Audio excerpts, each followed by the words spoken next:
Praise the Lord. ദൈവനാമത്തിന് മഹത്വം ഉണ്ടാകട്ടെ. സന്നിഹിതരായിരിക്കുന്ന ഏവർക്കും നമ്മുടെ രക്ഷിതാവായ കർത്താവായ യേശു ക്രിസ്തുവിൻ്റെ നിസ്തുലമായ നാമത്തിൽ സന്ധ്യാവന്ദനം അറിയിക്കുന്നു. മിക്കവാറും പേരൊക്കെ പരിചിതർ തന്നെയാണ്. മിക്കവാറും എല്ലാവരും തന്നെ പരിചിതരാണ്. ഞാൻ അത്ര ദൂരസ്ഥനല്ല. ഇവിടെ തൃശ്ശൂർ ജില്ലയിൽ തന്നെ ചാലാമ്പാടം എന്ന് പറയുന്ന സ്ഥലത്താണ് ഞാൻ താമസിക്കുന്നത്. വലക്കാവിന് കണ്ണാറയ്ക്കും ഇടയ്ക്കുള്ള ഒരു സ്ഥലമാണ്. താളിക്കുണ്ടാണ് എൻ്റെ മാതൃസഭ എന്ന് പറയുന്നത്. എന്നെ വേലയ്ക്കായി കമൻ്റ് ചെയ്തിരിക്കുന്നത്, നിയോഗിച്ചയച്ചിരിക്കുന്ന അത് താളിക്കുണ്ടിൽ നിന്നാണ്. ഇവിടെ പ്രിയ സൗരൻ പറഞ്ഞതുപോലെ 2007 മുതൽ മംഗലം ഡാമിലാണ് കർത്താവിൻ്റെ വേലയിലായിരിക്കുന്നത്. അവിടെ എളിയവരായ അടിയങ്ങളുടെ പ്രവർത്തനം മുഖാന്തരം ഒരു ചെറിയ കൂടിവരവ് ഇപ്പോഴുണ്ട്. അവിടെ ഞങ്ങൾ ആയിരിക്കുന്നു. താമസിക്കുന്നത് ചാലാമ്പാടത്ത് തന്നെയാണ്. പോയി വന്ന് വേലയിലായിരിക്കുന്നു. ചില നാളുകളായി വടക്കേന്ത്യയിലെ പ്രവർത്തനങ്ങളിലും ഒരു പങ്കാളിയാകുവാനായിട്ട് കർത്താവ് അവസരം നൽകിക്കൊണ്ടിരിക്കുന്നു. വർഷത്തിൽ ചില തവണകളൊക്കെ രാജസ്ഥാനിൽ രാജസ്ഥാൻ്റെ വടക്കൻ പ്രദേശങ്ങളിൽ ഹനുമാൻഗഡ്, ഗംഗാനഗർ ജില്ലകളിലൊക്കെ കടന്നുപോയി അവിടെയുള്ള തദ്ദേശീയരായ സഹോദരന്മാരോടുകൂടെ ഗ്രാമങ്ങളിലെ സുവിശേഷ പ്രവർത്തനങ്ങളിലും സഭകളിലെ ദൈവവചന പഠനത്തിനുമൊക്കെ പങ്കാളിയാകുവാനായിട്ട് കർത്താവ് സഹായിച്ചുകൊണ്ടിരിക്കുന്നു. അങ്ങനെ ഏകദേശം ഒരു മാസത്തിലധികമായി ഞാൻ രാജസ്ഥാനിലായിരുന്നു. ഇന്നാണ് മടങ്ങി വന്നത്. അങ്ങനെ ഇന്ന് തന്നെ ഈ ക്ലാസ് ആരംഭിക്കുവാൻ ഇടയായതോർത്തും ദൈവത്തെ സ്തുതിക്കുന്നു. നമുക്കെല്ലാവർക്കും വളരെ വാഞ്ചയോടുകൂടെ എബ്രായ ലേഖന പഠനം നടത്തുവാനായിട്ട് കർത്താവ് സഹായിക്കട്ടെ. എനിക്ക് ഭാര്യയും 2 മക്കളാണുള്ളത്. അവരും കടന്നു വന്നിട്ടുണ്ട്. റൈസി എന്നാണ് വൈഫിൻ്റെ പേര്. റൈസി മിക്കവാറും എല്ലാവരും തന്നെ പരിചയം കാണും. ഇവിടെ RTയിലെ ആദ്യത്തെ ബാച്ചിലെ സ്റ്റുഡൻ്റായിരുന്നു. ഞങ്ങൾ മാതാപിതാക്കന്മാരോട് കൂടിയാണ് താമസിക്കുന്നത്. അവരും ക്ഷേമമായിരിക്കുന്നു. നമ്മുടെ പഠനം വളരെ ലളിതമായ നിലയിലായിരിക്കും.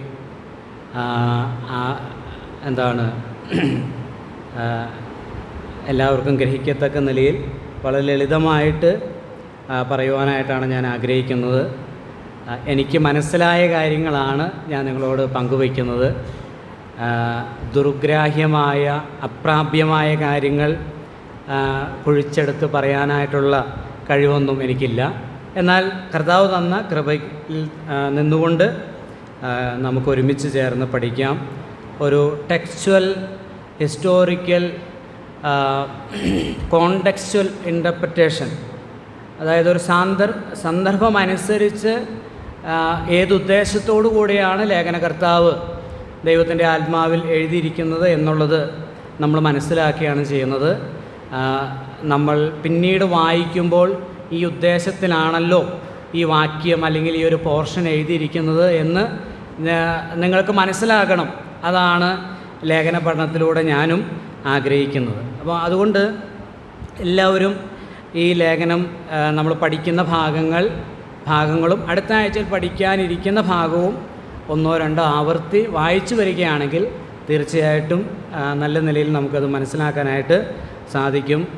ഒന്നാമത് എനിക്ക് പറയാനായിട്ടുള്ളത്, നിങ്ങൾ തീർച്ചയായിട്ടും വായിച്ചു വരണം. രണ്ടാമത്തേത്, എനിക്ക് തോന്നുന്നു ഇവിടെ റെക്കോർഡ് ചെയ്യുന്ന കാര്യങ്ങൾ വീണ്ടും കേൾക്കാനായിട്ടുള്ള അവസരം ഉണ്ടാകുമെന്ന് തോന്നുന്നു. അപ്പോൾ അത് എന്തെങ്കിലും സംശയങ്ങളുണ്ടെങ്കിൽ വീണ്ടും അത് ഗ്രൂപ്പിൽ വരുന്ന വീഡിയോ നിങ്ങൾ കണ്ട് അത് വീണ്ടും കേട്ട് ഇപ്പോൾ എഴുതിയെടുക്കാൻ പറ്റാത്ത കാര്യങ്ങളൊക്കെ ഒരു നോട്ട്ബുക്കിൽ എഴുതിയെടുക്കുകയും സംശയങ്ങളുണ്ടെങ്കിൽ അടുത്ത ക്ലാസ്സിലോ അല്ലെങ്കിൽ നേരിട്ടോ നിങ്ങൾക്ക് ചോദിക്കാവുന്നതാണ്. നമ്മുടെ ക്ലാസ് എൻ്റെ ഒരു രീതി എന്ന് പറയുന്നത് ഒരു ഇൻ്ററാക്റ്റീവായിട്ടുള്ള ചോദിച്ചും പറഞ്ഞൊക്കെ പറയുന്ന ഒരു രീതിയാണ്. അപ്പോൾ നിങ്ങളുടെ എല്ലാവരുടെയും സഹകരണം അത്യന്താപേക്ഷിതമാണ്. ഒരു റേഡിയോ ടൈപ്പായിട്ട് പറയാൻ എനിക്ക് അറിഞ്ഞുകൂടാ. അങ്ങനെ പറഞ്ഞാൽ നമ്മുടെ ക്ലാസ് സ്റ്റക്കായി പോകും. അപ്പോൾ എല്ലാവരുടെയും സഹകരണം ആവശ്യമുണ്ട്. ആ പ്രാർത്ഥനയോടുകൂടെ നമുക്ക് ഒരുമിച്ച് ഈ ലേഖനത്തിൽ നിന്ന് പഠിക്കാം. ഒരു തെറ്റിദ്ധാരണ പൊതുവേ ഉള്ളത് എബ്രായ ലേഖനം വളരെ ദുർഗ്രാഹ്യമായ ഒരു ലേഖനമാണ് എന്നുള്ളൊരു ചിന്ത ഉണ്ട്. അങ്ങനെയില്ല. നമുക്ക് ദൈവത്തിൻ്റെ ആത്മാവ് തീർച്ചയായിട്ടും കാര്യങ്ങൾ നമുക്ക് ബോധ്യമാക്കി തരും എന്ന് ഞാൻ കർത്താവിൽ ആശ്രയിക്കുകയാണ് ചെയ്യുന്നത്.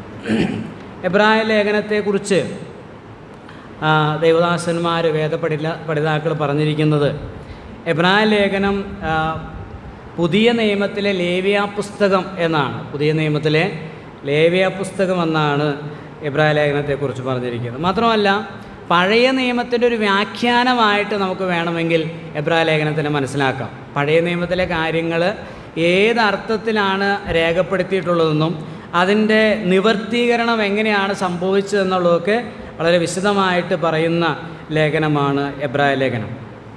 എബ്രായ ലേഖനത്തിൻ്റെ ഒരു പ്രമേയം എന്ന് പറയുന്നത് നമ്മുടെ കർത്താവായ യേശുക്രിസ്തുവിൻ്റെ ശ്രേഷ്ഠത എന്നുള്ളതാണ്. കർത്താവായ യേശുക്രിസ്തുവിൻ്റെ സർവ്വശ്രേഷ്ഠത എന്നുള്ളതാണ് എബ്രായ ലേഖനത്തിൻ്റെ പ്രമേയം, തീം എന്ന് പറയുന്നത്. എബ്രായ ലേഖനത്തിലെ ഒരു സന്ദേശം എന്ന് പറയുകയാണെങ്കിൽ, അല്ലെങ്കിൽ എബ്രായ ലേഖനത്തിൻ്റെ സന്ദേശം എന്ന് പറയുന്നത് യേശുവിനെ നോക്കുക, അല്ലെങ്കിൽ യേശുവിനെ ശ്രദ്ധിച്ചു നോക്കുക. എബ്രായ ലേഖനത്തിൻ്റെ താക്കോൽ വാക്യം 3-ാം അധ്യായത്തിൻ്റെ 1-ാം വാക്യമാണ്. നമുക്കൊന്ന് വായിക്കാം. 3-ാം അധ്യായത്തിൻ്റെ 1-ാം വാക്യം ഒന്ന് വായിക്കാം. വിശുദ്ധ സഹോദരന്മാരെ, സ്വർഗീയ വിളിക്ക് ഓഹരിക്കാരായുള്ളവരെ, നാം സ്വീകരിച്ചു പറയുന്ന അപ്പോസ്തലനും മഹാപുരോഹിതനുമായ യേശുവിനെ ശ്രദ്ധിച്ചു നോക്കുക. അതുകൊണ്ട് വിശുദ്ധ സഹോദരന്മാരെ, സ്വർഗീയ വിളിക്ക് ഓഹരിക്കാരായുള്ളവരെ, നാം സ്വീകരിച്ചു പറയുന്ന അപ്പോസ്തലനും മഹാപുരോഹിതനുമായ യേശുവിനെ ശ്രദ്ധിച്ചു നോക്കുക. ഈ ലേഖനം എഴുതുവാനുള്ള കാരണം എന്ന് പറയുന്നത്, അല്ലെങ്കിൽ ഒരു സന്ദർഭം എന്ന് പറയുന്നത്, നമുക്കറിയാം എബ്രായർക്ക് എഴുതിയ ലേഖനമാണ്. എബ്രായ ഭാഷ പറയുന്നവർ എന്നുള്ളതിനേക്കാൾ എബ്രായ മതത്തിൽ നിന്ന്, യഹൂദ മതത്തിൽ നിന്ന് കർത്താവായ യേശുക്രിസ്തുവിൽ വിശ്വസിച്ച് വിശ്വാസത്തിൻ്റെ പാത സ്വീകരിച്ചു വന്ന ആളുകൾ, അവർക്ക് നേരിട്ട പ്രലോഭനങ്ങളുടെയും അല്ലെങ്കിൽ ഉപദ്രവങ്ങളുടെയും അടിസ്ഥാനത്തിൽ മടങ്ങി യഹൂദ മതത്തിലേക്ക് പോകാനായിട്ടുള്ള ഒരു ചെറിയൊരു മനസ്സ് അവർക്കുണ്ട്. അല്ലെങ്കിൽ അങ്ങനെ പലരും പോയി തുടങ്ങിയപ്പോൾ അത് മനസ്സിലാക്കി ലേഖനകർത്താവ് ഈ ലേഖനം എഴുതി എന്ന് വേണം നമുക്ക് മനസ്സിലാക്കാനായിട്ട്. ഈ ലേഖനത്തിൻ്റെ സന്ദർഭം, നമ്മൾ ഈ ലേഖനം ഇങ്ങനെ പഠിച്ചു വരുമ്പോൾ നമുക്കത് കുറച്ചും കൂടെ അതിൻ്റെ ഒരു ക്ലാരിറ്റി വരും. ഞാൻ തുടക്കത്തിൽ പറഞ്ഞാൽ അത് എത്രത്തോളം മനസ്സിലാക്കാനായിട്ട് കഴിയും എന്നെനിക്ക് അറിഞ്ഞുകൂടാ. ഈ ലേഖനം വിശ്വാസികൾക്ക് വേണ്ടി മാത്രമുള്ള ഒരു ലേഖനം അല്ല, വിശ്വാസികൾക്ക് മാത്രമായിട്ട് എഴുതിയിട്ടുള്ള ഒരു ലേഖനമല്ല. 4-ാം അധ്യായത്തിൻ്റെ 1-ാം വാക്യം നമുക്കൊന്ന് വായിക്കാം.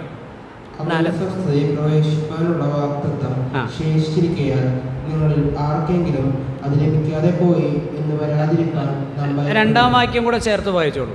അവരെ പോലെ നാം ഒരു സദ്വർത്തമാനം കേട്ടവരാകുന്നു. എങ്കിലും കേട്ടവരിൽ വിശ്വാസമായി പരിണമിക്കായക കൊണ്ട് കേട്ട വചനം അവർക്ക് ഉപകാരമായി വന്നില്ല. കണ്ടോ, അവൻ്റെ സ്വസ്ഥതയിൽ പ്രവേശിപ്പാനുള്ള വാഗ്ദത്തം ശേഷിച്ചിരിക്കുക, നിങ്ങളിൽ ആർക്കെങ്കിലും അത് ലഭിക്കാതെ പോയെന്ന് വരാതിരിപ്പാൻ ഭയപ്പെടുക. അപ്പോൾ സ്വസ്ഥതയിൽ പ്രവേശിക്കാത്ത ആളുകൾക്കും കൂടെയാണ് ഇത്, വിശ്വസിക്കുന്നവരാണ് എന്ത് ചെയ്യുന്നത്, അവൻ്റെ സ്വസ്ഥതയിൽ പ്രവേശിക്കുന്നത്. അപ്പോൾ ശരിയായ വിശ്വാസത്തിൻ്റെ ബോധ്യം വരാത്ത ഒരു കൂട്ടം ആളുകൾ, വിശ്വാസം ത്യജിക്കാനായിട്ട് ആഗ്രഹിക്കുന്ന ആളുകൾ, നമ്മൾ 11-ാം അധ്യായത്തിലേക്ക് വിശ്വാസ വീരന്മാരെക്കുറിച്ച് പറയുന്ന 11-ാം അധ്യായത്തിൻ്റെ 15-ാം വാക്യത്തിൽ ഇങ്ങനെ പറയുന്നുണ്ട്,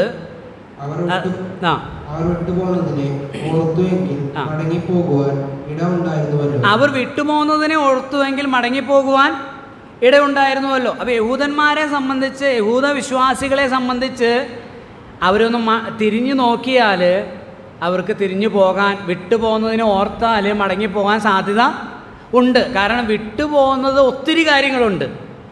ഇവിടെ വന്നപ്പോൾ ഇവിടെ പ്രത്യേകിച്ചൊന്നും ഇല്ല എന്ന് പറഞ്ഞാൽ എന്താ, അവിടെ പ്രവാചകന്മാരുണ്ട്, അവിടെ ശബത്താചരണമുണ്ട്, അവിടെ ന്യായപ്രമാണമുണ്ട്, അവിടെ യാഗങ്ങൾ, 5 വിധ യാഗങ്ങളുണ്ട്, 7 വിധ പെരുന്നാളുകളുണ്ട്, ചുരുക്കി പറഞ്ഞാൽ പുരോഹിതന്മാരുണ്ട്, മഹാപുരോഹിതനുണ്ട്, ദേവാലയമുണ്ട്.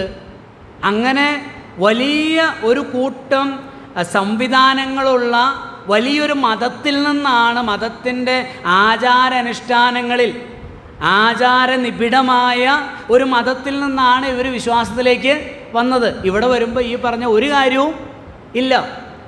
ഇവിടെ പ്രത്യേകിച്ച് കാണാനായിട്ട് ഇവിടെ പുരോഹിതന്മാരില്ല. അവിടെ ന്യായപ്രമാണമുണ്ട്, ഇവിടെ ന്യായപ്രമാണം ഇല്ല. പുതിയ നിയമം ഇല്ല. ഇന്ന് നമ്മുടെ കയ്യിലെന്തുണ്ട്? പുതിയ നിയമമുണ്ട്. അന്ന് പുതിയ നിയമം ഇല്ല. ഒരു അടിസ്ഥാനപരമായ ഒരു ഗ്രന്ഥമില്ല. ഇനി ഉണ്ടെങ്കിൽ തന്നെ അത് ന്യായപ്രമാണത്തിൽ നിന്നാണ് എന്ത് ചെയ്യുന്നത്? വിശദീകരിക്കുന്നത്. അന്നുള്ള ദൈവമക്കൾ അല്ലെങ്കിൽ സഭകളിൽ പഠിപ്പിച്ചുകൊണ്ടിരുന്നത് എന്താ? ന്യായപ്രമാണത്തിൽ നിന്ന് ന്യായപ്രമാണ ചുരുളുകൾ കൊണ്ടുവന്നാണ് അവർ വായിക്കുകയും പഠിക്കുകയും ഒക്കെ കർത്താവിനെക്കുറിച്ച് അവർ മനസ്സിലാക്കിക്കൊണ്ടിരുന്നത്. അപ്പോൾ ഇതൊന്നുമില്ലാത്ത ഏതോ ഒന്ന് തട്ടിക്കൂട്ടിയ ഒരു പ്രസ്ഥാനത്തിലേക്കാണ്, സംവിധാനത്തിലേക്കാണ് തങ്ങൾ വന്നിരിക്കുന്നത് എന്നൊരു തോന്നൽ മറ്റുള്ളവരുടെ കളിയാക്കലുകളാലും മറ്റുള്ളവരുടെ ദുരുപദേശങ്ങളാലൊക്കെ ഇവർക്ക് തോന്നിയിട്ട് അവർ മടങ്ങിപ്പോകാനോ അല്ലെങ്കിൽ വിശ്വാസം ത്യജിക്കാനോ സാധ്യതയുള്ള ഒരു ഘട്ടത്തിലാണ് ഈ ലേഖനം എബ്രായർക്ക് അല്ലെങ്കിൽ എബ്രായ മതത്തിൽ നിന്ന് വന്നിരിക്കുന്ന വിശ്വാസികൾക്ക് രേഖപ്പെടുത്തിയിരിക്കുന്നത്. ദൈവത്തിന് സ്തോത്രം. നമുക്ക് ഈ ലേഖനത്തിലേക്ക് പ്രവേശിക്കാം. ലേഖനം ആരെഴുതി എന്നുള്ളതിനെ സംബന്ധിച്ച് യാതൊരു വ്യക്തതയുമില്ലാത്തതുകൊണ്ട് അത് ഞാൻ ഒഴിവാക്കിയതാണ്. അതിനെക്കുറിച്ചൊരു 2 ക്ലാസ്സിനുള്ള നോട്ട് എൻ്റെ കയ്യിലുണ്ട്. ഞാനത് പറയുന്നില്ല. കാരണം എത്ര പറഞ്ഞാലും നമ്മൾ ആരാ എഴുതിയെന്നുള്ളത് നമുക്ക് അറിഞ്ഞുകൂടാ. അതുകൊണ്ട് നമ്മൾ ഞാനെപ്പോഴും പറയുന്നത് എബ്രായ ലേഖന കർത്താവെന്ന് മാത്രമേ പറയാറുള്ളൂ. അത് നമുക്ക് അറിഞ്ഞുകൂടാത്ത കാര്യത്തിനെ സംബന്ധിച്ച് നമ്മൾ പൗലോസ് അല്ലെന്നും അല്ലെങ്കിൽ അപ്പൊല്ലോസ് ആണെന്നോ അല്ലെങ്കിൽ സൂചനകളും സാധ്യതകളുമൊക്കെ നമ്മൾ തേടിപ്പോകുന്നതിനേക്കാൾ നല്ലത് ഒരു കാര്യം ഉറപ്പാണ്, ദൈവത്തിൻ്റെ പരിശുദ്ധാത്മാവാണിത് രേഖപ്പെടുത്തിയിരിക്കുന്നത് എന്നുള്ളതിന് യാതൊരു സംശയവുമില്ല. എബ്രായ ലേഖനത്തിലേക്ക് നമുക്ക് വരാം. എബ്രായ ലേഖനത്തിൻ്റെ ഒരു ചെറിയൊരു വിഭജനം ഉണ്ട്. ആ വിഭജനം അനുസരിച്ചാണ്, ഔട്ട്ലൈൻ അനുസരിച്ചാണ് നമ്മൾ മുന്നോട്ട് പോകുന്നത്. ഒന്നാമത്തെ വിഭജനം എന്ന് പറയുന്നത്, ഒന്നാമത്തെ പ്രധാന ശീർഷകം, മെയിൻ ഹെഡിങ് എന്ന് പറയുന്നത് ക്രിസ്തു തൻ്റെ വ്യക്തിത്വത്തിൽ അതിശ്രേഷ്ഠൻ എന്നുള്ളതാണ്. യേശു ക്രിസ്തു തൻ്റെ വ്യക്തിത്വത്തിൽ അതിശ്രേഷ്ഠൻ. 1 മുതൽ 7 വരെയുള്ള അധ്യായങ്ങളാണ് ആ കാര്യം പറഞ്ഞിരിക്കുന്നത്. ക്രിസ്തു തൻ്റെ വ്യക്തിത്വത്തിൽ അതിശ്രേഷ്ഠൻ, 1 മുതൽ 7 വരെയുള്ള അധ്യായങ്ങൾ. അതിൽ ആദ്യത്തേത് യേശു ക്രിസ്തു പ്രവാചകന്മാരേക്കാൾ ശ്രേഷ്ഠൻ എന്നുള്ളതാണ്. യേശു ക്രിസ്തു പ്രവാചകന്മാരേക്കാൾ ശ്രേഷ്ഠൻ. 1-ാം അധ്യായത്തിൻ്റെ 1 മുതൽ 3 വരെയുള്ള വാക്യങ്ങളിലാണ് നമ്മളത് കാണുന്നത്. 1-ാം അധ്യായത്തിൻ്റെ 1 മുതൽ 3 വരെയുള്ള വാക്യങ്ങൾ നമുക്ക് വായിക്കാം. ദൈവം കൊണ്ട് ഭാഗമായിട്ടും വിവിധമായിട്ടും പ്രവാചകന്മാർ മുഖാന്തരം പിതാക്കന്മാരോട് അരുളി ചെയ്തിട്ട് ഈ അന്ത്യകാലത്ത് പുത്രൻ മുഖാന്തരം നമ്മോട് അരുളി ചെയ്തിരിക്കുന്നു. അവനെ താൻ സകലത്തിനും അവകാശിയാക്കി വെച്ചു. അവൻ മുഖാന്തരം ലോകത്തെയും ഉണ്ടാക്കി. അവൻ അവൻ്റെ തേജസ്സിൻ്റെ പ്രഭയും തത്വത്തിൻ്റെ മുദ്രയും സകലത്തെയും തൻ്റെ ശക്തിയുള്ള വചനത്താൽ വഹിക്കുന്നവനും ആകൊണ്ട് പാപങ്ങൾക്ക് പരിഹാരം ഉണ്ടാക്കിയ ശേഷം ഉയരത്തിൽ മഹിമയുടെ വലത്ത് ഭാഗത്ത് ഇരിക്കുകയും മതി. ഉയരത്തിൽ മഹിമയുടെ വലത്ത് ഭാഗത്ത് ഇരിക്കുന്നു. 1-ാമത്തെ ഭാഗം ഞങ്ങളുടെ താളിക്കുണ്ട് സഭയിൽ ഒരു സഹോദരനുണ്ടായിരുന്നു. അദ്ദേഹം ഈ കഴിഞ്ഞ ഇടയ്ക്ക് കുറച്ച് മാസങ്ങൾക്ക് മുമ്പ് മരിച്ചുപോയി. ഈപ്പനെന്നാണ്. ഈപ്പൻ സഹോദരനെ ചിലപ്പോൾ ചിലർക്ക് അറിയും. അദ്ദേഹവും മക്കളുമാണ് വിശ്വാസത്തിലേക്ക് വന്നിട്ടുള്ളത്. അദ്ദേഹത്തിൻ്റെ ഭാര്യ ഇപ്പോഴും വിശ്വാസത്തിൽ വന്നിട്ടില്ല. മക്കളെല്ലാം വിവാഹമൊക്കെ കഴിഞ്ഞു.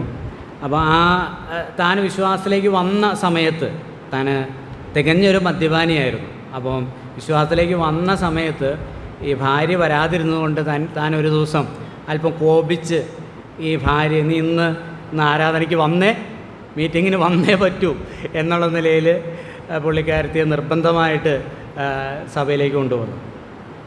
പുള്ളിക്കാരത്തി മനസ്സോടുകൂടെ അല്പം ഇങ്ങനെ കരഞ്ഞും ഇഷ്ടപ്പെട്ടുമൊക്കെ വന്നിരുന്ന് തിരിച്ച് വീട്ടിൽ ചെന്നപ്പോൾ ഈ ഭർത്താവിനോട് പറയുകയാണ്, നിങ്ങളുടെ സഭയിൽ എന്താ ഉള്ളേ? അപ്പം മേരി ചേച്ചിക്ക് നമ്മുടെ സഭയിൽ വന്നിട്ട് ഒന്നും കാണാനായിട്ട് ഇല്ല. അപ്പോൾ എല്ലാം ഉള്ള പുരോഹിതനും പുരോഹിത വസ്ത്രാലങ്കാരവും പ്രത്യേകമായ ദീപാലങ്കാരങ്ങളും ചിത്രങ്ങളും ചിത്രപ്പണികളും ഒക്കെയുള്ള ഒരു പള്ളി അല്ലെങ്കിൽ ഒരു വലിയൊരു സംവിധാനത്തിൽ നിന്ന് എന്നിട്ട് ആ ചേച്ചി ഒരു പ്രസ്താവന കൂടെ പറഞ്ഞു. ആകെ കൂടി ഒരു പ്രേ ഫോർ ഇന്ത്യ എന്ന് പറയുന്ന ഒരു മാപ്പ് ഉണ്ട്. അന്ന് ഈ YMEFകാർ പ്രേ ഫോർ ഇന്ത്യ എന്ന് പറഞ്ഞൊരു മാപ്പ് ഇറക്കിയിട്ടുണ്ടായിരുന്നു. ആകെ കൂടി നിങ്ങളുടെ പള്ളിയിൽ അതേ ഉള്ളൂ എന്ന് പറഞ്ഞു. അപ്പോൾ യഹൂദ മതം വിട്ടുപോയ അല്ലെങ്കിൽ യഹൂദ മതത്തിൽ നിന്ന് വിശ്വാസത്തിലേക്ക് പോയ ആളുകളോട് ചോദിക്കുകയാണ്, നിങ്ങൾക്ക് അവിടെ എന്താ ഉള്ളത്? നിങ്ങളിതൊക്കെ വിട്ടുപോയല്ലോ, അവിടെ നിങ്ങൾക്ക് എന്താ ഉള്ളത്? ഞങ്ങൾക്ക് പ്രവാചകന്മാർ ഉണ്ട്. ഞങ്ങൾ വായിക്കുന്ന പഠിക്കുന്ന ഈ ന്യായപ്രമാണ പുസ്തകം, ഈ പുസ്തകം ഞങ്ങൾക്ക് പിതാക്കന്മാരോട് ദൈവം പണ്ട് പ്രവാചകന്മാരിലൂടെ അരുളി ചെയ്ത വചനമാണിത്. ഈ വചനം വിട്ടുപോയ നിങ്ങൾ ശപിക്കപ്പെട്ടവരാണ്. ന്യായപ്രമാണത്തെ തള്ളിക്കളയുന്നവരൊക്കെ ആരാണ്? ശപിക്കപ്പെട്ടവരാണ്. അപ്പോൾ നിങ്ങൾ പ്രവാചകന്മാരുടെ എഴുത്തുകളെ നിങ്ങൾ എന്ത് ചെയ്തു? നിങ്ങൾ തള്ളിക്കളഞ്ഞു. നിങ്ങൾക്ക് പ്രവാചകന്മാരില്ല. നിങ്ങൾക്ക് ഏത് വെളിപ്പാടിൻ്റെ അടിസ്ഥാനത്തിലാണ് നിങ്ങൾ ഇപ്പോൾ വിശ്വസിക്കുന്നത്? നിങ്ങൾ എന്തിൻ്റെ അടിസ്ഥാനത്തിലാണ് നിങ്ങൾ ഈ പറയുന്ന കാര്യങ്ങൾ ചെയ്യുന്നത് എന്നുള്ള ചോദ്യത്തിനുള്ള കൃത്യമായ ഉത്തരമാണ് 1 മുതൽ 3 വരെയുള്ള വാക്യങ്ങൾ 1-ാം അധ്യായത്തിൻ്റെ. യേശു ക്രിസ്തു പ്രവാചകന്മാരെക്കാൾ ശ്രേഷ്ഠനാണ്. എന്താണ് കാരണം? 1-ാം വാക്യം പറയുന്നു, ദൈവം പണ്ട് ഭാഗമായും വിവിധമായിട്ടും പ്രവാചകന്മാരിലൂടെ പിതാക്കന്മാരോട് അരുളി ചെയ്തു. അപ്പോൾ ദൈവം പിതാക്കന്മാരോട് പ്രവാചകന്മാരിലൂടെ അരുളി ചെയ്തു എന്ന് പറയുന്നത് ശരിയാണ്. പക്ഷെ അതെങ്ങനെയാണ് അരുളി ചെയ്തത്? ഭാഗമായിട്ടാണ്, വിവിധമായിട്ടാണ്. എന്ന് പറഞ്ഞാൽ പലപ്പോഴായിട്ട്, ഇൻ സൺട്രി ടൈംസ്, പലപ്പോഴായിട്ട്, പല സമയങ്ങളിലായിട്ട്, പല ഭാഗങ്ങളിലായിട്ടാണ് എന്ത് ചെയ്ത്? ഒരേ സമയത്ത് എല്ലാ കാര്യങ്ങളും ദൈവം എന്ത് ചെയ്തില്ല. മാത്രമല്ല മുഴുവനായിട്ട് ഇതുവരെ പറഞ്ഞിട്ടുമില്ല. മുഴുവനായിട്ടും ദൈവം തന്നെക്കുറിച്ചുള്ള വെളിപ്പാട് നിങ്ങളുടെ പിതാക്കന്മാർക്ക് കൊടുത്തിട്ടില്ല, പ്രവാചകന്മാരിലൂടെ കൊടുത്തിട്ടില്ല. പ്രവാചകന്മാരിലൂടെ നിങ്ങളുടെ പിതാക്കന്മാരോട് പലപ്പോഴായിട്ട് 1100 വർഷങ്ങളുടെ ഇടയിൽ നിങ്ങളുടെ പിതാക്കന്മാരോട് ദൈവം സംസാരിച്ച് പലപ്പോഴായിട്ട് കുറേശ്ശെയായിട്ടാണ് പറഞ്ഞത്. നമ്മുടെ ശുഭാഷയിൽ പറഞ്ഞാൽ തുണ്ടുമുറിയായിട്ടാണ് നിങ്ങളുടെ പിതാക്കന്മാർക്ക് ദൈവം തന്നെക്കുറിച്ചുള്ള വെളിപ്പാട് നൽകിയത്. മുഴുവനായിട്ട് വെളിപ്പാട് നൽകിയിട്ടില്ല. അപ്പോൾ അതുകൊണ്ട് അവർ യേശു ക്രിസ്തുവിനേക്കാൾ ഇൻഫീരിയറാണ്, അവർ ശ്രേഷ്ഠരല്ല. ഈ അന്ത്യകാലത്ത് പുത്രൻ മുഖാന്തരം നമ്മോട് അരുളി ചെയ്തു. അപ്പോൾ ഈ അന്ത്യകാലത്ത് പുത്രൻ മുഖാന്തരം അരുളി ചെയ്തു എന്ന് പറഞ്ഞാൽ എന്താ? അന്ത്യകാലത്ത് ദൈവം സമ്പൂർണമായ വെളിപ്പാട് യേശു ക്രിസ്തുവിലൂടെ നൽകി. നമുക്കറിയാം, നമ്മൾ പ്രോപ്പർ തിയോളജിയിൽ നമ്മൾ പറയുന്ന ഒരു കാര്യമാണ്, ദൈവം തന്നെക്കുറിച്ച് വെളിപ്പെടുത്താൻ ഉപയോഗിക്കുന്ന 3 മാധ്യമങ്ങൾ എന്തൊക്കെയാണ്? റേഡിയോ ഓഫ് ചെയ്തു. എന്തൊക്കെയാണ്? ഒന്ന് പ്രകൃതിയാണ്. പ്രകൃതി ദൈവത്തിൻ്റെ സൃഷ്ടിയാണ്. ദൈവം തൻ്റെ സൃഷ്ടിയിലൂടെ എന്ത് ചെയ്യുന്നു? റോമാലേഖനം 1-ാം അധ്യായത്തിൻ്റെ 18 മുതലുള്ള വാക്യങ്ങൾ. സൃഷ്ടിയിലൂടെയാണ് ദൈവം എന്ത് ചെയ്യുന്നത്? വെളിപ്പെടുത്തുന്നത്. അവിടേക്ക് നമ്മൾ വരുന്നുണ്ട്, അപ്പോൾ വിശദീകരിക്കാം. രണ്ടാമത് ദൈവം തൻ്റെ വചനത്തിലൂടെയാണ്. മൂന്നാമത്തേതാണ് ഇവിടെ എഴുതിയിരിക്കുന്നത്. എന്താ? ദൈവം തൻ്റെ പുത്രനിലൂടെയാണ്. അതാണ് സമ്പൂർണമായ വെളിപ്പാട് എന്ന് പറയുന്നത്, സമ്പൂർണമായ വെളിപ്പാട്. അപ്പോൾ ആ പുത്രനിലൂടെ വെളിപ്പെടുത്തുന്നതിൻ്റെ പ്രത്യേകത അവിടെ പറഞ്ഞിട്ടുണ്ട് 2 മുതലുള്ള വാക്യങ്ങളിൽ. പിതാക്കന്മാരോട് അരുളി ചെയ്തിട്ട് ഈ അന്ത്യകാലത്ത് പുത്രൻ മുഖാന്തരം നമ്മോട് അരുളി ചെയ്തിരിക്കുന്നു. അവനെ താൻ സകലത്തിനും അവകാശിയാക്കി വെച്ചു. അവൻ മുഖാന്തരം ലോകത്തെ ഉണ്ടാക്കി. അവകാശി എന്നുള്ളത് ഞാൻ ഒടുവിൽ പറയാം, നമ്മൾ അവിടുന്ന് മുതൽ നോക്കാം.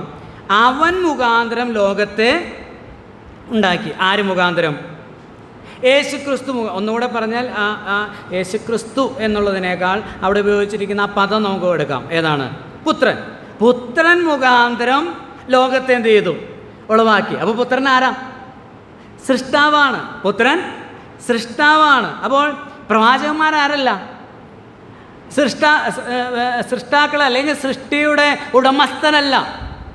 യേശുക്രിസ്തു സൃഷ്ടാവാണ്, സൃഷ്ടിയുടെ ഉടമസ്ഥനാണ്, അവകാശിയാണ്, സകലത്തിനും അവകാശിയാണ്.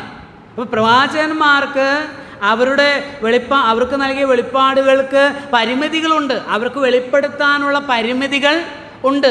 കാരണം യേശുക്രിസ്തു അവിടുന്ന് സൃഷ്ടാവാണ്, അവൻ മുഖാന്തരം സകലത്തെയും ഉളവാക്കി. യോഹന്നാൻ്റെ സുവിശേഷം 1-ാം അധ്യായം 1 മുതൽ 3 വരെയുള്ള വാക്യങ്ങൾ നമുക്കറിയാം. എന്താണ്? ആദിയിൽ വചനം, പറഞ്ഞാട്ടെ, വചനം ദൈവത്തോട് കൂടെ ആയിരുന്നു, വചനം ദൈവമായിരുന്നു,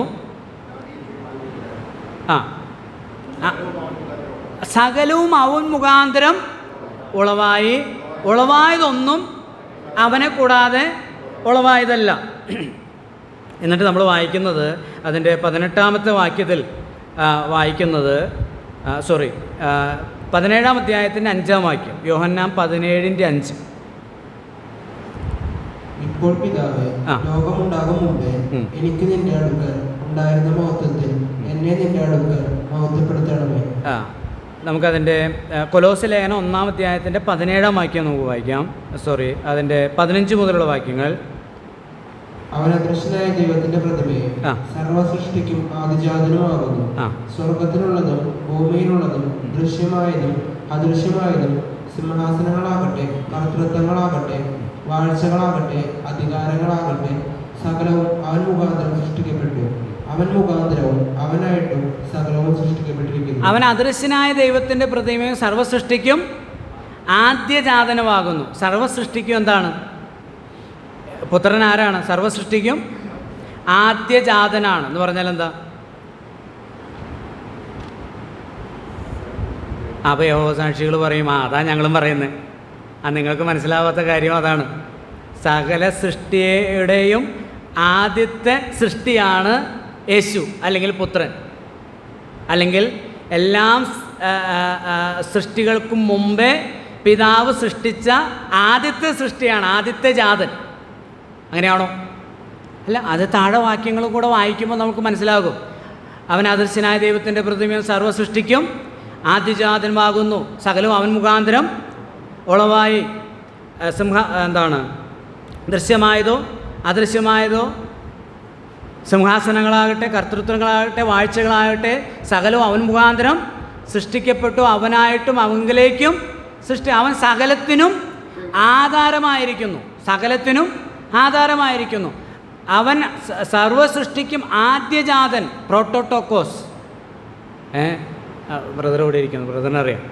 പ്രോട്ടോട്ടോക്കോസ് എന്ന് പറഞ്ഞാൽ പ്രോട്ടോസ് ആദ്യത്തെ, ടോക്കോസ് എന്ന് പറഞ്ഞാൽ കോസ്, ആദ്യത്തെ കോസ് എന്നാണ്, ഫസ്റ്റ് കോസ്.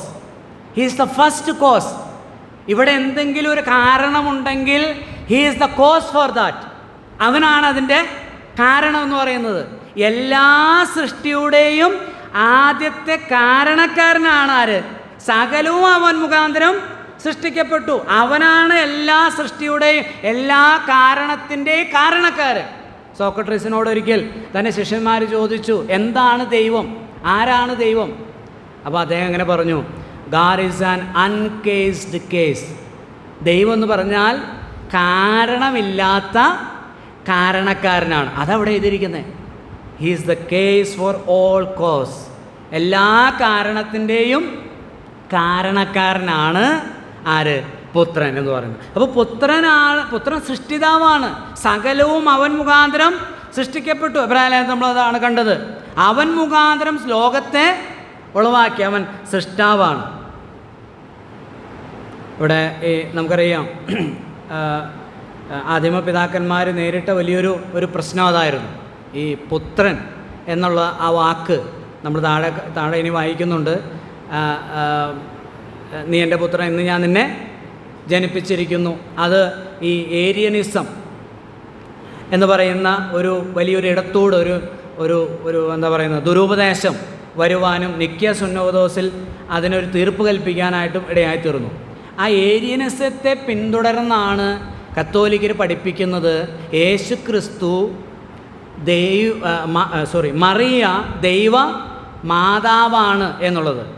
അവർ അങ്ങനെയാണ് വിളിക്കുന്നത്. ആരെ? മറിയത്തെ എന്താണ്? ദൈവ മാതാവാണ്.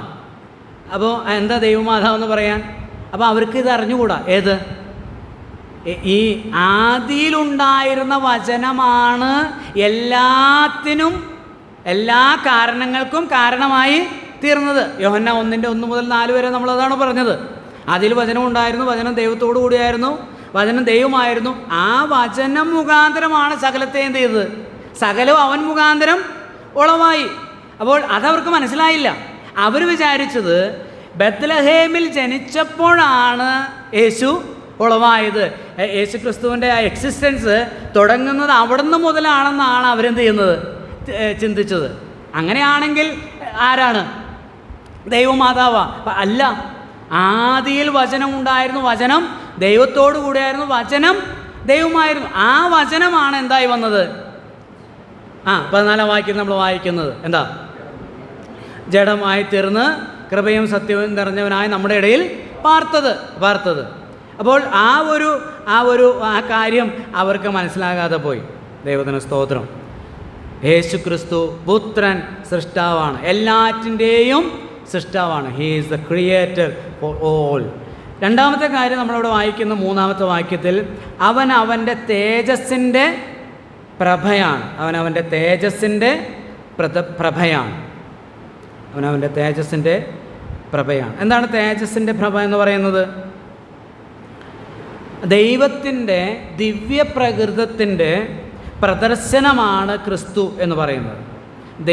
നമുക്കറിയാം ദൈവത്തിൻ്റെ ദൈവികമായ ഗുണങ്ങളുണ്ട്, ഡിവൈൻ ആട്രിബ്യൂട്ട്സും ഉണ്ട്, മോറൽ ആട്രിബ്യൂട്ട്സും ഉണ്ട്. ദൈവത്തിൻ്റെ ദൈവികമായ ഗുണങ്ങളും ധാർമ്മികമായ ഗുണങ്ങളും. ആ 2 ഗുണങ്ങളും നമ്മുടെ കർത്താവായ യേശു ക്രിസ്തുവിൽ, ആ പുത്രനിൽ എന്ത് ചെയ്തിരിക്കുക? ഏകീഭവിച്ചിരിക്കുകയാണ്, കേന്ദ്രീകരിച്ചിരിക്കുകയാണ്. അത് വെളിപ്പെടുത്തിയവനാണ് ആര്? കർത്താവ്. അങ്ങനെ വെളിപ്പെടുത്തിയ വേറൊരു വ്യക്തിത്വവും ഈ ഭൂമിയിൽ ഇതപര്യന്തം ഇല്ല. ഒരേപോലെ ദൈവത്തിൻ്റെ ധാർമ്മികവും ദൈവികമായ ഗുണങ്ങളെ വെളിപ്പെടുത്തിയിരിക്കുകയാണ്. അത് ലളിതമായിട്ട് 1-2 വാക്യങ്ങൾ കൂടെ പറയാം. മോശ പറഞ്ഞു, ദൈവമേ, എനിക്ക് നിൻ്റെ തേജസ് കാണണം, എനിക്ക് നിൻ്റെ തേജസ് ഒന്ന് കാണിച്ചു തരണം. ദൈവം തേജസ് കാണിച്ചു കൊടുത്തോ?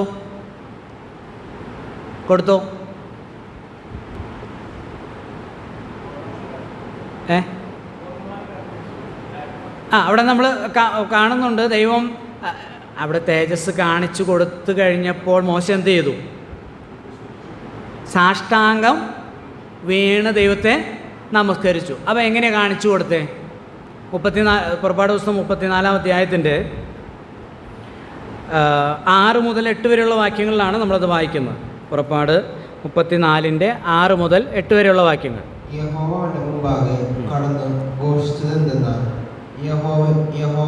യഹോവയായ ദൈവം കരുണയും കൃപയുമുള്ളവൻ, ദീർഘക്ഷമയും മഹാദയയും വിശ്വസ്തതയുമുള്ളവൻ, 1000 ദയ പാലിക്കുന്നവൻ, അകൃത്യവും അതിക്രമവും പാപവും ക്ഷമിക്കുന്നവൻ, കുറ്റമുള്ളവനെ വെറുതെ വിടാതെ പിതാക്കന്മാരുടെ അകൃത്യം മക്കളുടെ മേലും മക്കളുടെ മക്കളുടെ മേലും 3-ാമത്തെയും 4-ാമത്തെയും തലമുറയോളം സന്ദർശിക്കുന്നവൻ.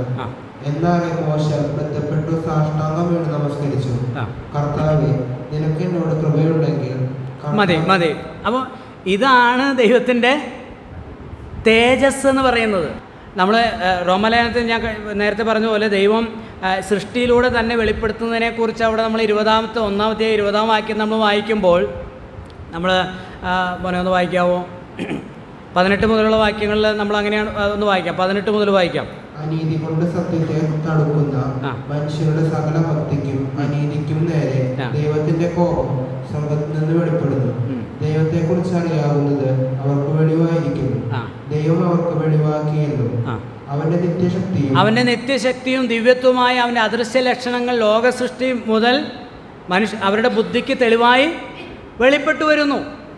അപ്പോൾ ദൈവത്തിൻ്റെ നിത്യശക്തിയും ദിവ്യത്വവും എവിടെ കാണാം? സൃഷ്ടിയിൽ കാണാം. ദൈവം സൃഷ്ടാവാണ്, ദൈവം സർവശക്തനാണ്, ദൈവം സർവജ്ഞാനിയാണ്. അതാണ് ദൈവത്തിൻ്റെ മഹത്വം, തേജസ് എന്ന് പറയുന്നത്. ദൈവം അടുത്തുകൂടാത്ത വെളിച്ചത്തിൽ വസിക്കുന്ന അവന് ചുറ്റും തേജസ്സുണ്ട്. ആ തേജസ്സിനേക്കാൾ നമ്മുടെ ദൈവത്തിൻ്റെ ആട്രിബ്യൂട്ട്സാണ് നമ്മുടെ ദൈവത്തിൻ്റെ തേജസ്, മഹത്വം എന്ന് പറയുന്നത്. അപ്പോൾ അത് കണ്ടു, അത് കാണിച്ചു കൊടുത്തു. ദൈവം കടന്നു പോകുമ്പോൾ ഇത് വിളിച്ചു പറഞ്ഞു, ഞാൻ യഹോവയായ ദൈവം, ഞാൻ കൃപയും കരുണയും ദീർഘക്ഷമയുമുള്ളവൻ, വിശ്വസ്തതയുള്ളവൻ, ആയിരത്തിന് ദയപാലിക്കുന്നവൻ, ഞാൻ അകൃത്യവും അതിക്രമവും പാപവും ക്ഷമിക്കുന്നവൻ, കുറ്റം ചെയ്യുന്നവനോട് ക്ഷമിക്കാതെ പിതാക്കന്മാരുടെ അകൃത്യം മക്കളോടും മൂന്നാമത്തെയും നാലാമത്തെയും തലമുറ വരെ സന്ദർശിക്കുന്നവൻ. ഇത് പറഞ്ഞപ്പോൾ മോശ എന്ത് ചെയ്തു? സാഷ്ടാംഗം വീണു. അപ്പോൾ ഞാനൊരു ഉദാഹരണമായിട്ട് ഇതെടുത്തതാണ്. നമ്മുടെ കർത്താവായ യേശു ക്രിസ്തുവിൽ ഇതെല്ലാം ഉണ്ട്.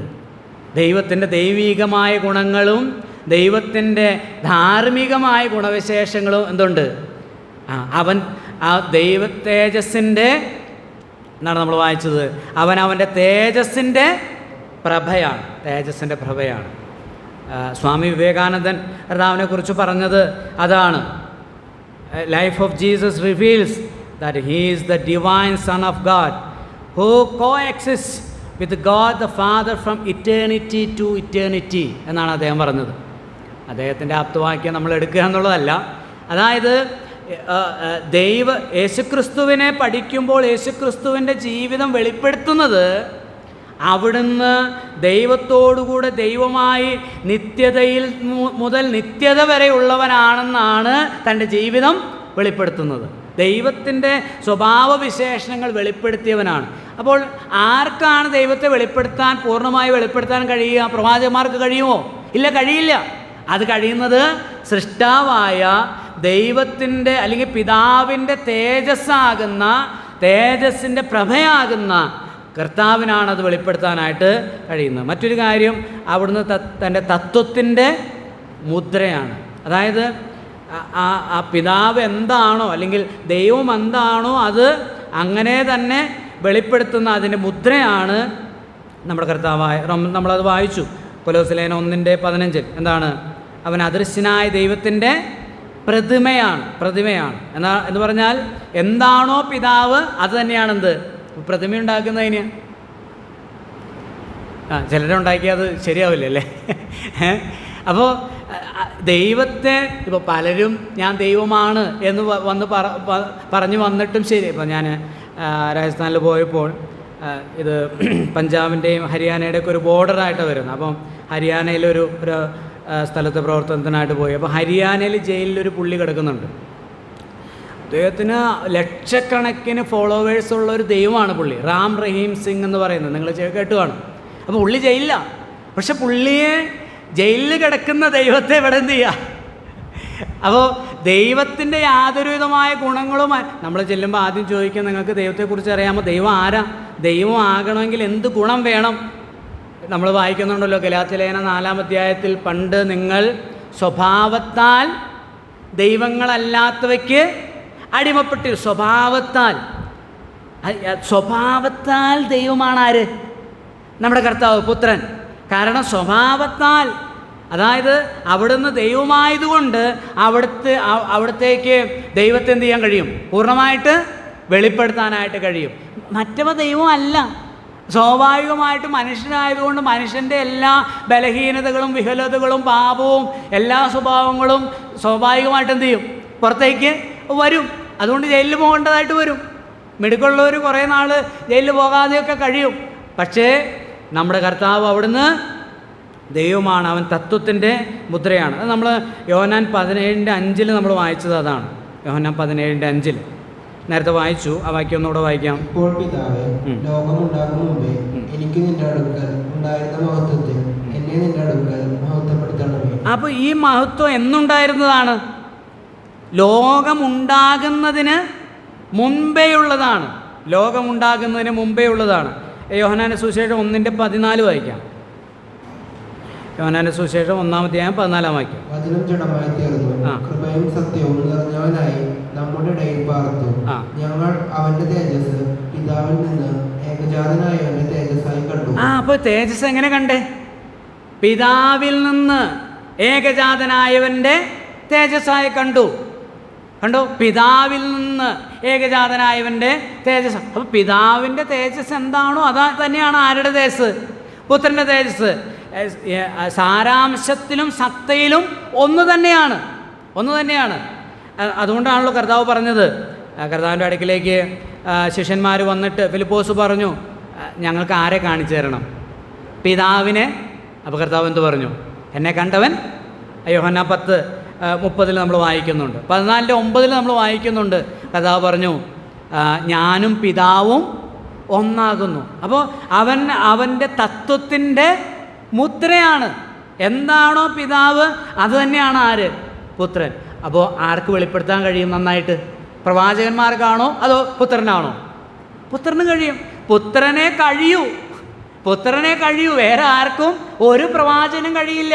നിങ്ങൾ മോശയെ വലിയ പ്രവാചകനായി കണക്കാക്കുന്നുവെങ്കിൽ മോശയേക്കാൾ വലിയവനാണ് കർത്താവായ യേശു ക്രിസ്തു. നിങ്ങളെ ആരെങ്കിലും ഇത് പറഞ്ഞ് ബുദ്ധിമുട്ടിക്കുന്നുണ്ടെങ്കിൽ, അല്ലയോ സഹോദരങ്ങളെ, നമ്മൾ വന്നിരിക്കുന്നത് എല്ലാമായ സമ്പൂർണ്ണ വെളിപ്പാടായ യേശു കർത്താവിൻ്റെ അടുക്കിലേക്കാണ്. അവനാണ് സകലത്തിൻ്റെയും അവകാശി എന്ന് പറയുന്നത്. അവൻ്റെ തേജസ്സിൻ്റെ പ്രഭയും തത്വത്തിൻ്റെ മുദ്രയും സകലത്തെയും തന്നെ ശക്തിയുള്ള വചനത്താൽ വഹിക്കുന്നവനും ആകൊണ്ട്.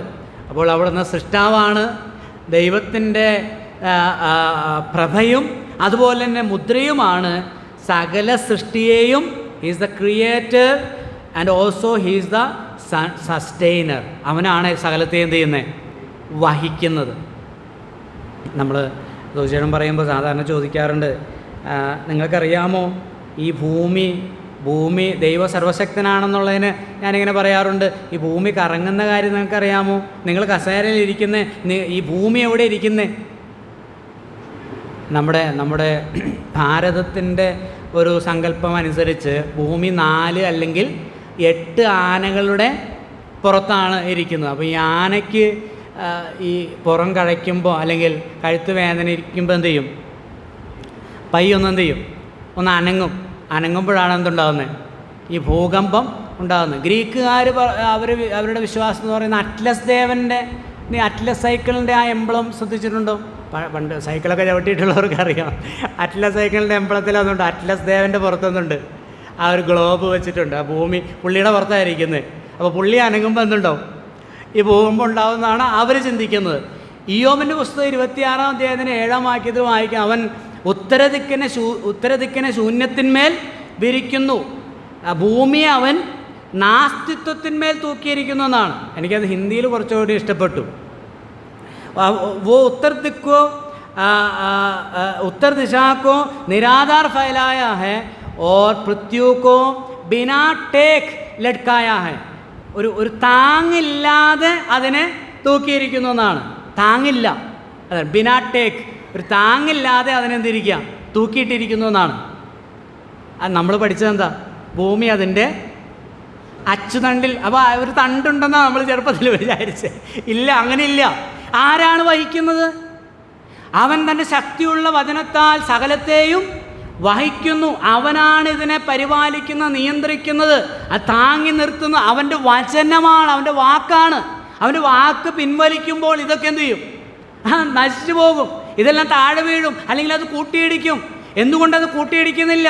എന്തുകൊണ്ടത് നശിക്കാതെ നിലനിൽക്കുന്നു എന്ന് ചോദിച്ചാൽ, ആ സൃഷ്ടാവായ പുത്രൻ തൻ്റെ ശക്തിയുള്ള വചനത്താൽ സകലത്തെ എന്ത് ചെയ്യുന്നു? വഹിക്കുകയാണ് ചെയ്യുന്നത്. മറ്റൊരു കാര്യം നമ്മൾ താഴെ വായിക്കുന്നത്, വഹിക്കുന്നവനും ആകൊണ്ട് പാപങ്ങൾക്ക് പരിഹാരം ഉണ്ടാക്കിയ ശേഷം ഉയരത്തിൽ മഹിമയുടെ വലത്തുഭാഗത്ത് ഇരിക്കുന്നു. ദൈവത്തിന് സ്തോത്രം. അപ്പോൾ മറ്റൊരു കാര്യമാണ്, അവൻ പാപപരിഹാരകൻ ആണ്. Is the redeemer. അവൻ പിതാവിൻ്റെ വലത്തുഭാഗത്ത് ഇരിക്കുന്നവനാണ്. നിങ്ങൾക്ക് അങ്ങനെയുള്ള പ്രവാചകനുണ്ടോ? നിങ്ങളെ പറഞ്ഞ് മുഷിപ്പിക്കുന്നവർക്ക് അങ്ങനെയുള്ള പ്രവാചകൻ ഉണ്ടോ? ഇതുപോലെ സൃഷ്ടാവായ എല്ലാം വഹിക്കുന്ന ദൈവത്തിൻ്റെ തേജസ്സിൻ്റെ പ്രഭയും തത്വത്തിൻ്റെ മുദ്രയുമായിരിക്കുന്ന ദൈവത്തെ അതുപോലെ തന്നെ വെളിപ്പെടുത്താൻ കഴിയുന്ന, സമ്പൂർണമായി ഒരേ സമയത്ത് വെളിപ്പെടുത്താൻ കഴിയുന്ന ഏത് പ്രവാചകനാണ് നിങ്ങൾക്കുള്ളത്? അങ്ങനെ ഒരു പ്രവാചകനുണ്ടെങ്കിൽ, അങ്ങനെ വെളിപ്പെടുത്താൻ കഴിയുന്ന ഒരു വ്യക്തി ഉണ്ടെങ്കിൽ, ആ വ്യക്തിയുടെ അടുക്കലേക്കാണ് സഹോദരന്മാരെ നിങ്ങൾ വന്നിരിക്കുന്നത്. ഇനി എന്ത് ചെയ്യരുത്? തിരിഞ്ഞ് നോക്കരുത്, തിരിഞ്ഞു നോക്കരുത്. ആ പ്രവാചകന്മാരെക്കാൾ അവിടുന്ന് ആരാണ്? ശ്രേഷ്ഠനാണ്. അവിടെ പറയാത്തൊരു കാര്യം കൂടെ എടുത്തു പറയാം. ആ പ്രവാചകന്മാരൊക്കെ പറഞ്ഞത് ആരെക്കുറിച്ചാണ്? ഇവനെക്കുറിച്ചാണ് പ്രവചിച്ചത്. ആ പൗലോസ് അത് പറയുന്നുണ്ട് തൻ്റെ ഒന്നാം പ്രതിവാദത്തിൽ. എന്ന് പറഞ്ഞാൽ തന്നെ യെരുശലേമിൽ പിടിച്ചു കെട്ടിയ സമയത്ത് പറയുന്നുണ്ട്, പ്രവാചകൻ ചോദിക്കുന്നുണ്ടല്ലോ, ആരോടാണ് ചോദിക്കുന്നത്? ഫെസ്തോസിനോട് ചോദിക്കുന്നുണ്ട്, അല്ലയോ ഫെസ്തോസെ, പ്രവാചകന്മാരെ വിശ്വസിക്കുന്നുവോ? അപ്പോൾ ഫെസ്തോസ് എന്താ പറഞ്ഞേ? നീ അല്പം കൊണ്ട് എന്നെ ക്രിസ്ത്യാനിയാക്കുവാൻ എന്ന് പറഞ്ഞാൽ പ്രവാചകന്മാരുടെ എഴുത്തുകൾ ആർക്കറിയാം? ഫെസ്തോസിനറിയാം. പ്രവാചകന്മാർ പറഞ്ഞ ആരെക്കുറിച്ചാണ്? ക്രിസ്തുവിനെ കുറിച്ചാണ്, പുത്രനെ കുറിച്ചാണ്.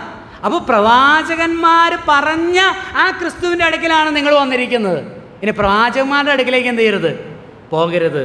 ഓ ദൈവത്തിന് സ്തോത്രം. ദൈവം നമ്മെല്ലാവരെയും സഹായിക്കട്ടെ. യേശു ഉള്ളവന് എല്ലാം ഉണ്ട്. നിങ്ങൾ യേശുവിൻ്റെ അടുക്കിലാണോ വന്നത്? നിങ്ങൾ ഒരു എന്തെങ്കിലും ഒരു പ്രത്യേക കാര്യത്തിന് വേറൊരാളുടെ അടുക്കൽ പോകാൻ ആവശ്യമില്ല. യേശു നിങ്ങൾക്ക് എല്ലാമാണ്. യേശു ദൈവത്തിൻ്റെ സമ്പൂർണ്ണ വെളിപ്പാടാണ്. ദൈവത്തിന് സ്തോത്രം. താഴേക്ക് വായിക്കാം. 4-ാമത്തെ വാക്യം. രണ്ടാമത്തെ നമ്മുടെ ശീർഷകത്തിലേക്ക് വരികയാണ്. ക്രിസ്തു തൻ്റെ വ്യക്തിത്വത്തിൽ അതിശ്രേഷ്ഠൻ എന്നുള്ള ഇതിൻ്റെ രണ്ടാമത്തെ ശീർഷകം. ഒന്നാമത്തെ ശീർഷകം നമ്മൾ കണ്ടു, പ്രവാചകന്മാരെക്കാൾ ശ്രേഷ്ഠനാണ്. 2, അവിടുന്ന് ദൂതന്മാരെക്കാൾ ശ്രേഷ്ഠനാണ്. വായിക്കാം. ദൈവദൂതന്മാരെക്കാൾ വിശിഷ്ടമായ നാമത്തിന് അവകാശിയൊത്തവണ്ണം അവരെക്കാൾ ശ്രേഷ്ഠനായി തീരുകയും ചെയ്തു. നീ എന്റെ പുത്രൻ, ഞാൻ നിന്നെ ജനിപ്പിച്ചിരിക്കുന്നുവെന്നും ഞാൻ അവന് പിതാവും അവൻ എനിക്ക് പുത്രനും ആയിരിക്കുമെന്നും ദൂതന്മാരിൽ ആരോടെങ്കിലും വല്ലപ്പോഴും അരുളി ചെയ്തിട്ടുണ്ടോ? അതിനെ പിന്നെയും ഉദരത്തിലേക്ക് പ്രവേശിക്കുമ്പോൾ ദൈവത്തിന്റെ സകല ദൂതന്മാരും അവനെ നമസ്കരിക്കണമെന്ന് താൻ അരുളി. 4-ാം വാക്യത്തിൽ നമ്മൾ കാണുന്നത്, അവൻ ദൈവദൂതന്മാരെക്കാൾ വിശിഷ്ടമായ അല്ലെങ്കിൽ ശ്രേഷ്ഠമായ നാമത്തിന്, a better name that angels. Better എന്നുള്ള ആ വാക്കാണ് ലേഖനത്തിലൂടെ നീളം ഒരു 13-ലധികം പ്രാവശ്യം നമുക്ക് കാണാൻ കഴിയും. വിശിഷ്ടമായ, ശ്രേഷ്ഠമായ. അപ്പോൾ ഈ പറയുന്ന ആളുകളെക്കാളും ഈ സംവിധാനങ്ങളെക്കാളൊക്കെ യേശുക്രിസ്തു ശ്രേഷ്ഠനാണ്, ദൂതന്മാരെക്കാൾ ശ്രേഷ്ഠനാണ്. അവിടെ പറയുന്ന ഒരു കാര്യം, അവൻ ദൈവദൂതന്മാരെക്കാൾ വിശിഷ്ടമായ നാമത്തിന് അവകാശിയായതിനൊത്തവണ്ണം അവരെക്കാൾ ശ്രേഷ്ഠനായി തീരുകയും ചെയ്തു. അപ്പം അവനേക്കാൾ ശ്രേഷ്ഠനായി തീരുകയും ചെയ്തു. അപ്പോൾ അവരെക്കാൾ ശ്രേഷ്ഠനല്ലായിരുന്നോ? അല്ലേ? അതെന്താ? അവരെക്കാൾ ശ്രേഷ്ഠനായി തീർന്നു എന്നാണ്. അപ്പോൾ യേശു കർത്താവ് അവരെക്കാൾ ശ്രേഷ്ഠനല്ലേ? അല്ലായിരുന്നോ? 2-ാം അധ്യായത്തിൻ്റെ 9-ാം വാക്യം വായിക്കാം. 2:9. അതുകൊണ്ട് നാം വല്ലപ്പോഴും 2:9. എങ്കിലും ദൈവകൃപയാൽ എല്ലാവർക്കും വേണ്ടി മരണം ആസ്വദിപ്പാൻ ദൂതന്മാരിലും അല്പം ഒരു താഴ്ച വന്നവനായ യേശു മരണം അനുഭവിച്ചതുകൊണ്ട്. ദൂതന്മാരിലും അല്പം താഴ്ച വന്നവനായ യേശു. യേശു ആരായിരുന്നു? ദൂതന്മാരെക്കാൾ ശ്രേഷ്ഠനാണ്, ദൂതന്മാരുടെ സൃഷ്ടാവായിരുന്നു. പക്ഷെ യേശു എന്ത് ചെയ്തു? മനുഷ്യനായി തീർന്നപ്പോൾ നമ്മൾ വായിക്കുന്നുണ്ട്, മർത്യനെ നീ ഓർക്കേണ്ടതിന് അവനെന്ത്, മനുഷ്യപുത്രനെ ഓർക്കേണ്ടതിന് അവനെന്ത്, എന്തുമാത്രം നീ അവനെ ദൂതന്മാരെക്കാൾ അല്പം മാത്രം താഴ്ത്തി. അപ്പോൾ ദൈവം കഴിഞ്ഞാൽ ദൂതന്മാർ, അത് കഴിഞ്ഞാൽ മനുഷ്യർ. മനുഷ്യനെ രക്ഷിക്കാൻ ഈ ദൈവമായിരുന്നവൻ, തേജസ്സിൻ്റെ പ്രഭയായിരുന്നവൻ, തത്വത്തിൻ്റെ മുദ്രയായിരുന്നവൻ, ദൂതന്മാരുടെ ദൈവമായിരുന്നവൻ ദൂതന്മാരെക്കാൾ എന്ത് ചെയ്തു? താണു. അങ്ങനെ വന്നപ്പോൾ അവനൊരു നാമം എടുത്തു. ആ നാമമാണ് മശിഹാപുത്രൻ എന്ന് പറയും. നമ്മൾ 2-ാം വാക്യത്തിൽ വായിക്കുന്ന പുത്രൻ നിത്യപുത്രനാണ്. നിത്യപുത്രൻ എന്ന നിലയിൽ അവിടുന്ന് തത്വത്തിൻ്റെ മുദ്രയാണ്, തേജസ്സിൻ്റെ പ്രഭയാണ്. അവൻ മുഖാന്തരമാണ് സകലത്തെയും ഉണ്ടാക്കിയത്, സകലത്തിൻ്റെ അവകാശിയാണ്. പക്ഷേ അവിടുന്ന് ആരായിട്ട് വന്നു? മശിഹാപുത്രനായിട്ട് വന്നു. അതുകൊണ്ടാണ് അവിടെ എഴുതിയിരിക്കുന്നത്, നീ എൻ്റെ പുത്രൻ, ഇന്ന് ഞാൻ നിന്നെ ജനിപ്പിച്ചിരിക്കുന്നു. ഇന്ന് ഞാൻ നിന്നെ ജനിപ്പിച്ചിരിക്കുന്നു. ഈ ഏകജാതൻ ഇവിടെ ആദ്യജാതൻ എന്നുള്ള വാക്ക് നമ്മൾ കാണുന്നുണ്ട്. ഏകജാതൻ എവിടെയാണ്? വിശ്വസിക്കുന്ന ഏവനും, ഏകജാതൻ, ഒൺലി ബിഗോട്ടൻ സൺ എന്ന് പറഞ്ഞാൽ എന്താ? ഒൺലി ബിഗോട്ടൻ, മോണോജെനിസ് എന്ന് പറയുന്ന വാക്കാണ് ഉപയോഗിച്ചിരിക്കുന്നത്. മോണോജെനിസ് എന്ന് പറഞ്ഞാൽ, മോണോ എന്ന് പറയുന്നത് നമുക്കറിയാം എന്താ? സിംഗിൾ, ഏകം, ഒന്ന്. ജെനിസ് എന്ന് പറഞ്ഞാൽ ഒരേ ഒരു ജനസിൽപ്പെട്ട അതേപോലെയുള്ള,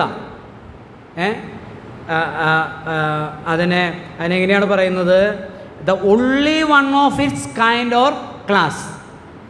അപ്പോൾ പിതാവിനെ പോലെ തന്നെ ഉള്ള അതേ വർഗത്തിൽപ്പെട്ട, യുണീക്ക് ഓഫ് ഇറ്റ്സ് കൈൻഡ്, അതേപോലെയുള്ള.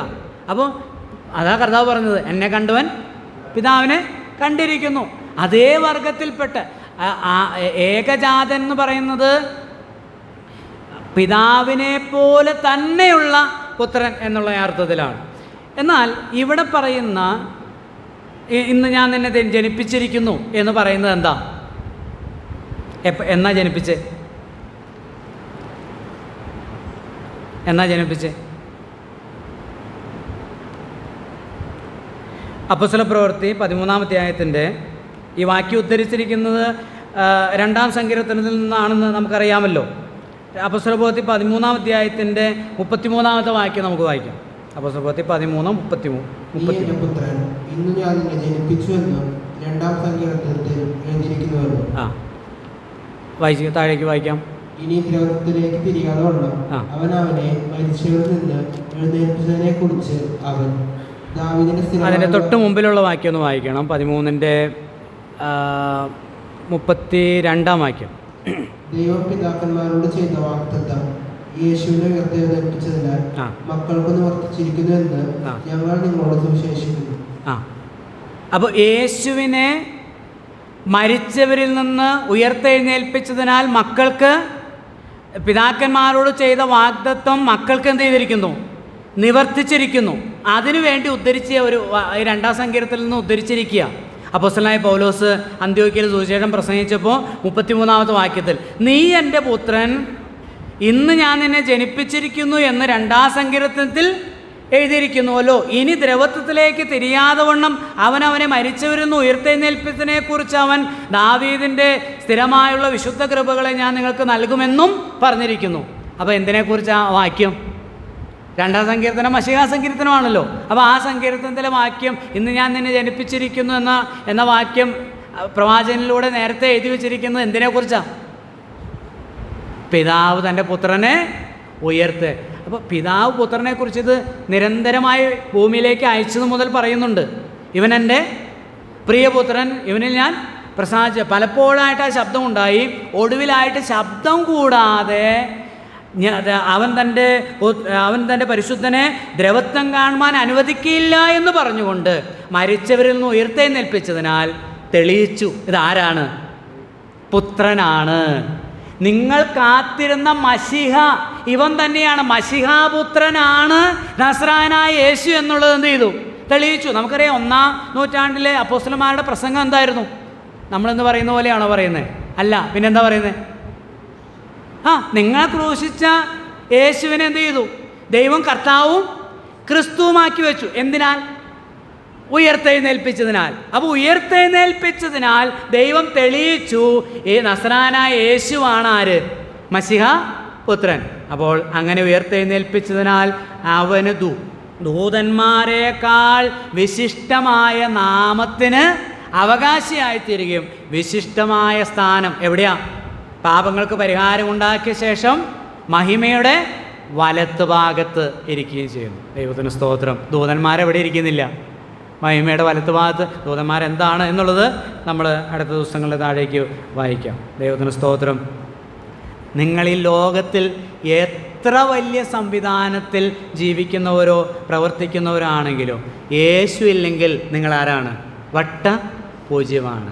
എന്നാൽ യേശു ഉണ്ടെങ്കിൽ നിങ്ങൾക്കെല്ലാം ഉണ്ട്. പ്രവാചകന്മാരെക്കാൾ ശ്രേഷ്ഠനായ അത്യുന്നതനായ ദൈവപുത്രൻ്റെ അടുക്കലേക്കാണ് നമ്മൾ വന്നിരിക്കുന്നത്. നമുക്ക് ലഭിച്ചിരിക്കുന്ന വെളിപ്പാട് സമ്പൂർണ്ണമാകിയാൽ ആ വെളിപ്പാടിൻ്റെ അന്തരാളങ്ങൾ ഗ്രഹിച്ചുകൊണ്ട് ദൈവത്തെ ഭയഭക്തിയോടുകൂടെ സേവിക്കുവാൻ കർത്താവ് നമ്മെല്ലാവരെയും സഹായിക്കട്ടെ.